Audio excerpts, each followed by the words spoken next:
আসসালামু আলাইকুম। শুভ অপরাহ্ন। যেখান থেকে আমার ভিডিও দেখছেন সকলকে আন্তরিক অভিনন্দন, শুভেচ্ছা, ভালোবাসা। সমকালের আরেকটি রিপোর্ট আসছে। নতুন কর্মসূচি, মাঠে থেকেই সব ষড়যন্ত্র মোকাবিলা করবে বিএনপি।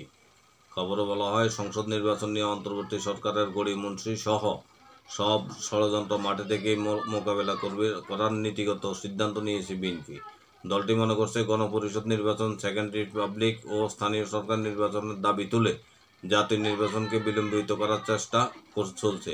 এর পেছনে সরকারের একাধিক উপদেষ্টার মদত রয়েছে। গত সোমবার রাতে দলের স্থায়ী কমিটির ভার্চুয়াল বৈঠকে এই সিদ্ধান্ত হয়েছে। বৈঠকে বলা হয়, সরকার বিএনপি ও অন্যান্য গণতান্ত্রিক দলকে রাজনৈতিক শক্তি হিসাবে গুরুত্ব দিচ্ছে না। একটি ইসলামী দল, তরুণদের জাতীয় নাগরিক পার্টি, বৈষম্যবিরোধী ছাত্রদের রাজনৈতিক শক্তি ভাবে সরকার। তারা সহজে ক্ষমতা ছাড়বে বা নির্বাচন দিবে বলে মনে হচ্ছে না। সূত্রে জানায়, একাধিক নেতা বলছেন, সরকার এনজিওর উপর নির্ভরশীল হয়ে পড়েছে। নির্বাচনের জন্য সরকার উপর চাপ সৃষ্টি করতে হবে।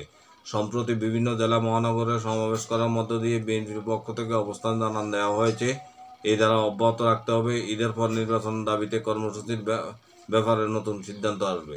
এই ছিল বিএনপির স্থায়ী কমিটির বৈঠকের সিদ্ধান্ত। ভালো থাকবেন। আল্লাহ হাফেজ।